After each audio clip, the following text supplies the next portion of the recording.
الله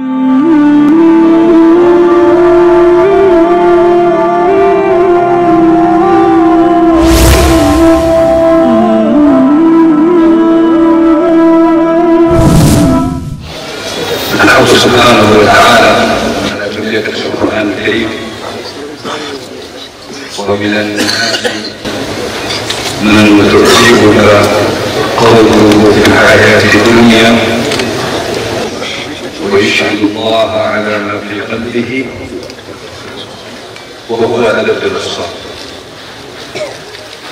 katika watu na wale kwamba wanapendezwa na maneno yao katika maisha haya dunia, na anamshughulisha Mola Subhanahu wa Ta'ala kwa lile lililoko katika moyo wake.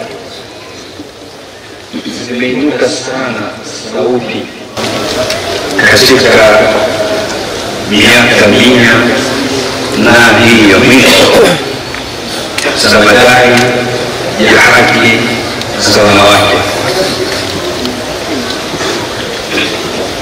Huku tunaambiwa hukuku al-mar'a na kule tunaambiwa musawa, equality na mengine mfano wa haya maneno yenye kuvutia mazuri ya haki, lakini haqqun urida bihi batil. Allah Subhanahu wa Ta'ala akatutahadharisha kitambo sana, akatuambia min an-nas man yu'jibuka qawluhu fil hayati dunya. Katika watu kuna wale kwamba maneno yao yakapendeza, sawa, nani atakataa maneno mazuri kama haki sawa na watu sawa. Lakini angalia hukumu ya Allah Subhanahu wa Ta'ala anatuambia wa huwa aladul khisam. Kuna wakati heri wala mazuri urudhu mtesi mkuu. Aya inayofuatia Allah Subhanahu wa Ta'ala kuja wazi zaidi asema wa ila huwa aladul khisam wa ila tawalla sa'a fil ardi liyufsida fiha. Akishamalizika anaanza kutembea katika ardhi katika ufisadi. Hapa panakuja hapa muhimu, wajuzilika al-harfa wan-nasl. Anaangamia vitu hivi Allah Subhanahu wa Ta'ala kavitaja, al-harfa wan-nasl. Kabla akizetu zinjumani tufikirie hapa tunajua ya masala ya shamba, tunajua kwenye Qur'ani itufasirie Qur'ani. Mwenyezi Mungu Subhanahu wa Ta'ala amepeleka katika aya nyingine nisabun hakun lakum fa'tu harkakum. Kwa haraka ndani tutafsiri Qur'ani bora.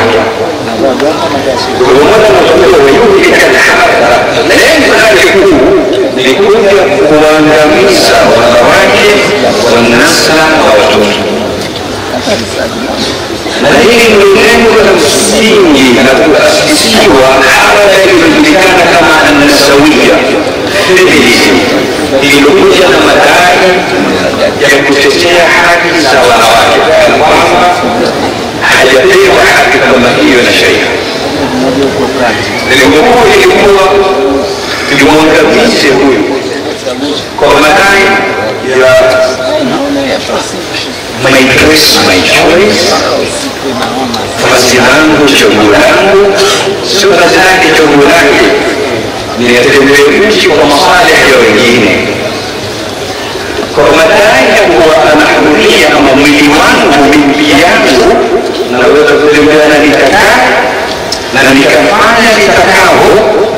Wakawa wanatoka mlindi kwa sababu Mola ameumba ile hisia ya kuumuma, kutaka kuwa mama ndani mwao, anataka kuzaa, ili hataki kuingia katika ndoa kwa sababu feminism imemwambia ndoa ni kaburi la mwanamke. Sasa atapata mtoto anakwenda katika mambo ya mali. binti ya maji ya kiume anasoma kofe, maji haya mwenyewe ana macho sijui ya bluu mrefu hivi na hivi nataka mtoto wangu kutokana. Kwa hiyo itaharaka kwa nafsi. Kwa hiyo kukosekana amudu nafsi kitu muhimu sana katika sheria. Ikiwa leo kuna watoto wanahitaji kwamba wawajibikaji wazazi wao, watoto wa nje ya ndoa ambao wenyewe kisha baadaye watakutumia 83% ya majambazi waliofungwa jela wezi na wale ambao kwamba wameingia katika blacklist 83% ni watoto wa nje ya ndoa. So hapa lazima tuwe makini sana. Hizi taasisi ama organization ama mwanamama zilikuja na fikra ya kutuvuruga na kutoa watu katika malengo ya kisheria.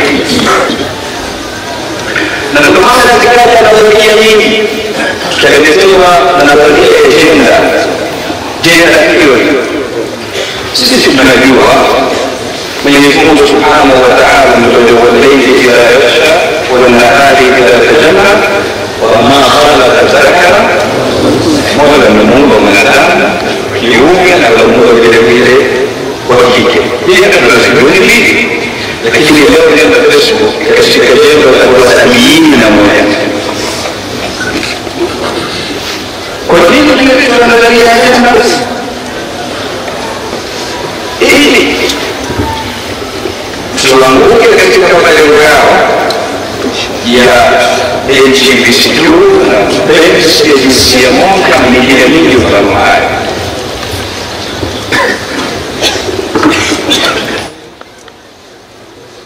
Nasiha yangu kwa nasiha yangu na ndugu zangu yanayoendelea katika ulimwengu kwa maneno mazuri mazuri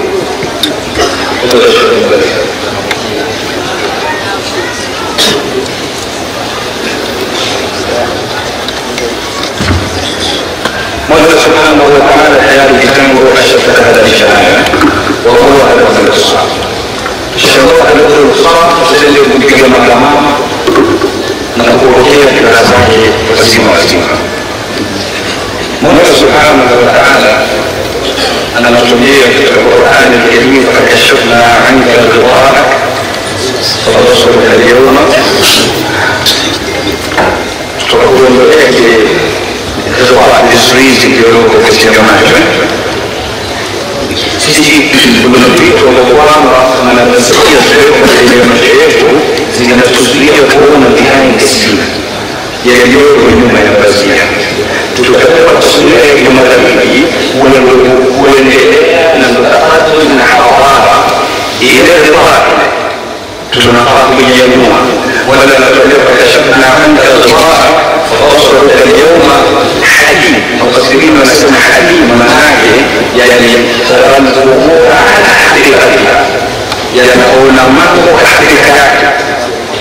Mara nyingine wanaweza kusingizini kuona jambo zuri kisha baadaye usafirisha limacho utaona kwa picha nyingine tofauti. Na mwingine kwa miwani unaiona kwa picha iliyokuwa ya sawa zaidi. Sisi tunahitaji kuwa miwani ya sheria, tunahitaji kuondoa hicho kizuizi, na hasa katika zama za kwamba tuko ndani yake. Sasa sisi kwa katika wasfa sisi kizuizi katika macho alladhina kana a'yunuhum fi rabbina makabiya. Sasa yale macho yako ndani ya roho ndio hayapo ndani ni kuinua kwa. Sasa kuna kazi ya kuondoa macho nje kwanza, ndio kwamba ni kazi kubwa zaidi. Tutumwe macho, tuwe makini na mukhabarat hizi fulani za duni, tusiingie wazima katika mukhabarat zao. Allah Subhanahu wa Ta'ala amemkirimu mwanamke na badala yake na katika Qur'an al-Karim kuna sura al-Rijal, kuna sura al-Mu'min, kuna sura al-Nisa, kuna sura ya mwanamke, sura al-Maryam.